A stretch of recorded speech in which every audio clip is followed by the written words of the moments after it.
Hello and আসসালামু আলাইকুম। সবাই কেমন আছেন? আশা করি ভালো আছেন। তো সেই সাথে মুসা জিয়ার বাংলা চ্যানেলের পক্ষ থেকে সবাইকে স্বাগত।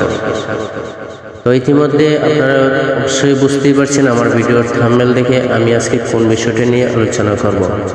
তো আমি আজকে দেখাবো গ্রিসে অবস্থিত বাংলাদেশি ভাইয়েরা কীভাবে অনলাইনে বিওসি চেক করবেন। তো আমার ফোনের স্ক্রিনটি লক্ষ্য করুন, আমি একটি গুগল ব্রাউজার সিলেক্ট করেছি। আপনাদের ক্ষেত্রে ক্রোম ব্রাউজার এবং গুগল ব্রাউজার যেটি সিলেক্ট করবেন করার পরে এখানে সার্চ বারে লিখবেন YMA, এই লেখাটি লিখবেন। এটা লেখার পরে সরাসরি আপনারা সার্চ করবেন। তো সার্চ করার ক্ষেত্রে অনেকের ফোন অনুযায়ী অনেকটাই একটু ভিন্ন থাকতে পারে। আমার এখানে গো অপশন আছে।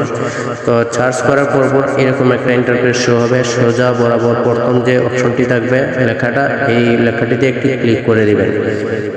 এটা এলেনিকে বুঝতে কষ্ট হলেও আপনারা অন্যদিকে যাওয়ার কোনো প্রয়োজন নয়। এখানে ক্লিক করার পর দেখতে পাচ্ছেন এরকম একটি নতুন ইন্টারফেস শো হবে। তারপরে এখানে যেটা লেখছে যে ইপোনিমো, দ্বিতীয়ত হচ্ছে আরিথমোডিয়া বাথারিও, তৃতীয় হচ্ছে যে জেনেমে মেখানি। এখানে 5 ক্যারেক্টার অনেক সংখ্যা থাকতে পারে বা বিভিন্ন ধরনের সংখ্যা থাকবে অবশ্যই। তো প্রথমত এখানে ফার্স্ট হেয়ার ইউজার নেম, অর্থাৎ আপনার নামের শেষ অবধি নামের উপাধি যেটাকে বলে এটা লিখবেন, শেষের সংখ্যা। তো আমি আজকে যার বিওসিটি চেক করব তার বিওসিতে যে নাম আছে নামের সংখ্যা অনুযায়ী লাস্টের সংখ্যাটি এখানে বসিয়ে দিব। তার নামের শেষ সংখ্যা হচ্ছে যে মিয়া। তো আমি মিয়া লিখব। তো আজকের এই ভিডিওটা আমি শুধু তাদের জন্যই বানিয়েছি যারা জানেন না, আর যারা জানেন তো জানেনই। অনেকেই বলতে পারেন এটাও একটা কথা। তো আসলে অনেক কিছু অনেকে জানে না। আমাকে আসলে মূলত কেউ একজন বলছে, এই জন্য ভিডিওটি করছি। তো এখানে আমি মিয়া বসিয়ে দিলাম। মিয়া দেওয়ার পরে এখানে আরিথমোডিয়া বাথারিও, তার মানে হচ্ছে পাসপোর্টের নাম্বার। তো এখানে পাসপোর্টের নাম্বারটা আমি কপি করে নিয়েছি আগে, এখন পেস্ট করে দিলাম, হয়ে গেল। Any here passport number, then down last step, নিচে যে ঘরটা আছে এই ঘরটিতে আমি এই যে 5 ক্যারেক্টারের একটা নাম্বার আছে, আপনাদের ক্ষেত্রে বিভিন্ন নাম্বার দেখাবে, আমি নাম্বারটা এখানে দিয়ে দিব।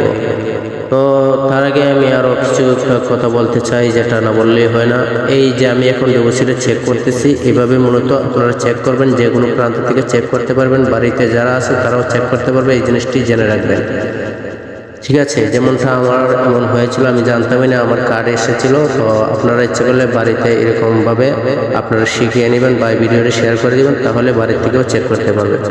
তো যাই হোক, এখন আমি দেখবো আমি যা যা লিখেছি সব কিছু বরাবর ঠিক আছে কিনা। তো আমি দেখতে পেলাম ঠিক আছে। তার আগে একটা কথা বলি, আমি যেহেতু গ্রিসে থাকি, ইউরোপের একটা ইউনিয়ন গ্রিস, তো গ্রিস সম্পর্কে এরকম বিভিন্ন তথ্য এবং এরকম রিলেটেড ভিডিও পেতে আমার পেজটি এবং চ্যানেলটি সাবস্ক্রাইব করে রাখবেন। তো এখানে আনা দিতেছি যে লেখাটা, এটার মানে হলো চার্জ করা। আমি এখানে ক্লিক করে দিলাম। ক্লিক করার পর দেখুন যার বিওসিটা আমি চেক করেছি এরকম একটা রেজাল্ট আসছে। তার মানে সে ফিঙ্গার দিয়েছে, এই জন্য এরকম দেখাচ্ছে।